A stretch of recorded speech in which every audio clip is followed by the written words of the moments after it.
एक बड़ी पुरानी कहावत है, कहते हैं अतिशय रगड़ करे जो कोई अनल प्रकट चंदन से होई। लगता है जैसे चाचा जिनपिंग ने कुछ ज्यादा ही कर दिया है, जिसकी वजह से 26 देश उतरे हैं चाइना के खिलाफ। इतिहास में पहली बार ऐसा हो रहा है। जानेंगे क्या है मामला।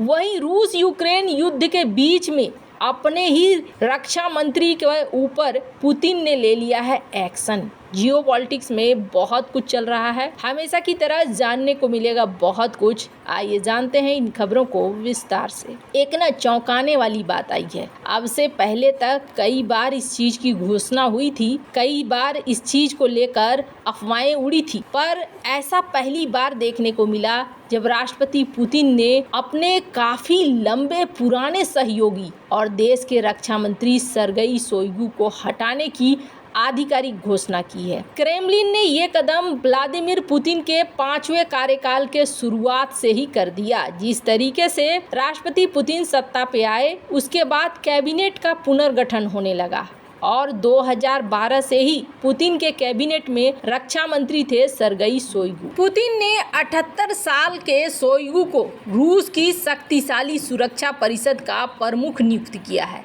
शोइगु की जगह बिना सैन्य अनुभव वाले आंद्रेई बेलेसोव को रूस के रक्षा मंत्रालय की कमान सौंप दी गई है। आंद्रेई रूस के प्रधानमंत्री रह चुके हैं। कहा जा रहा है कि पुतिन शोइगु को रूस की शक्तिशाली सुरक्षा परिषद में निकोलाई पत्रुसेव की जगह देखना चाहते हैं। हालांकि अभी ये पता नहीं चला है कि पेत्रुसेव को कौन सा पद दिया गया है। शोइगु को रूस के राष्ट्रपति पुतिन का काफी करीबी माना जाता है। दोनों को अक्सर साइबेरिया में मछली पकड़ने के दौरान साथ देखा जाता है। पुतिन के करीबी होने के वजह से उन्हें रक्षा जैसे अहम विभाग की जिम्मेदारी दी गई थी। पेशे से एक सिविल इंजीनियर शोइगु 1990 के दशक में आपातकालीन स्थिति और आपदा राहत मंत्रालय के हेड बन गए थे। हालांकि रक्षा मंत्री के रूप में वो उतने मजबूत रणनीतिकार नजर नहीं आए, खास तौर पर जब 2022 में यूक्रेन पर रूस के पूर्ण पैमाने से जो आक्रमण किया गया, फुल फ्लेज आक्रमण, शोइगु की स्थिति कमजोर हो गई थी।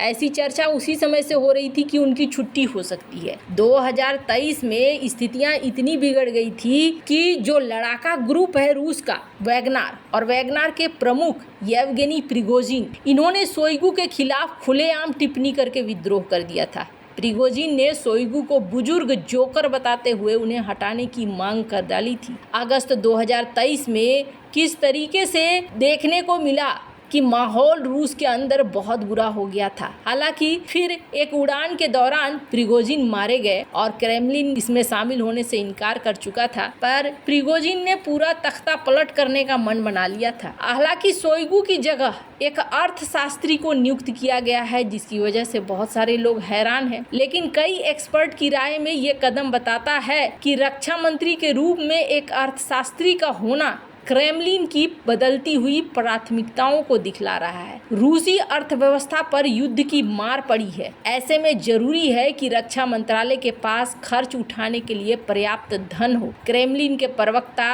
का ये कहना है कि बेलासोव को इनोवेशन की आवश्यकता के कारण चुना गया है, मतलब काफी सारे बदलाव चाहते हैं ये। आज युद्ध के मैदान में विजेता वो है जो कि हर नई चीज को ट्राई करना चाहता है, वरना दुनिया में इस तरीके के युद्ध अब लड़े जा रहे हैं कि पुराने रवैये से चला नहीं जा सकता है। खैर, अब यहाँ पर एक बड़ा परिवर्तन तो हो गया है। आने वाले समय में कई सारी चीजें देखने को मिलने वाली हैं। अब आगे का युद्ध कैसा होगा वो भी बहुत ज़्यादा अलग हो सकता है। जहाँ एक तरफ ये सब कुछ हो रहा है, वहीं दूसरी तरफ चाचा जिनपिंग ने ये हाल कर दिया है कि अब 26 के 26 देश उतर पड़े हैं। दरअसल चाइना अपनी नीतियों को बदलने के लिए एकदम से तैयार नहीं है और चाइना डे बाय डे आक्रामक होता जा रहा है। अब शायद उसके पास शक्ति है या नहीं है, हालांकि कोई भी देश अभी तक उससे सीधे सीधे युद्ध नहीं लड़ सका है और ना ही युद्ध हुआ है, लेकिन डराने की जो उसकी कैपेसिटी है, उस डराने की कैपेसिटी की वजह से धीरे धीरे देश अपना इलाका खुद ही छोड़ जाते हैं। पर इस बार ऐसा नहीं हो रहा है। पहले चाइना एक देश को टारगेट करता था, पर अब चाइना ने कई सारे देशों को टारगेट कर लिया है और इसकी वजह से कई सारे दुश्मन भी बन गए हैं। कहते हैं दुश्मन का दुश्मन दोस्त होता है, और इसी हिसाब से एक बहुत बड़ा आयोजन किया गया है और इस अभ्यास का नाम दिया गया है ड्रीम पैक 2024। इस साल इसका आयोजन हवाई में किया जा रहा है। 26 देश इसमें साथ आ रहे हैं। Australia, Brunei, Canada, Chile, Colombia, Denmark, Ecuador, France, Germany, Bharat, Indonesia, Israel, Japan, Malaysia, Mexico, Netherland, New Zealand, Peru, Korea, Philippines, Singapore, Sri Lanka, Thailand, Tonga, UK और यूएस की नौसेनाएं इसमें शामिल हो रही है। इस साल ड्रीम पैक 2024 की थीम है एक साथ मिलकर हमें लड़ना है। वैसे बताया जा रहा है कि जिस तरीके से ये आयोजन किया गया है, पहली बार है जब हिंद महासागर क्षेत्र में जर्मनी की भी एंट्री हो रही है। ड्रीम पैक समन्वयक royal Australian navy lieutenant commander Timothy Gill के अनुसार अब के समय में देशों के बीच में साझेदारी में जबरदस्त वृद्धि हुई है। उन्होंने कहा कि हमारे पास ऐसे और भी देश हैं जो हमारे साथ ट्रेनिंग लेना चाहते हैं और एक इकाई के रूप में सभी देश एक साथ ट्रेनिंग लेना चाहते हैं। हमारा लक्ष्य क्या है? हमारा लक्ष्य है समुद्री सुरक्षा। ये हमारा लक्ष्य है। ड्रीम पैक जो कि हर 2 साल में हवाई और उसके आसपास होता है, दुनिया का सबसे बड़ा नौसैनिक युद्धाभ्यास माना जाता है। सेंटर फॉर सिक्योरिटी स्टडीज में स्विस और यूरो अटलांटिक सुरक्षा टीम के बड़े शोधकर्ता का तर्क है कि यूरोपीय देशों ने पहली बार चीन को एक सुरक्षा चुनौती के रूप में पहचाना है और ये देश वैश्विक सुरक्षा को संबोधित करने के लिए तत्कालिकता पर जोर दे रहे हैं। आपको याद होगा हाल के दिनों में मीडिया में बहुत ज़्यादा चर्चा में आया था कि चाइना एक नीति अपना रहा है जिस नीति को कहते हैं बॉइलिंग फ्रॉग स्ट्रेटजी।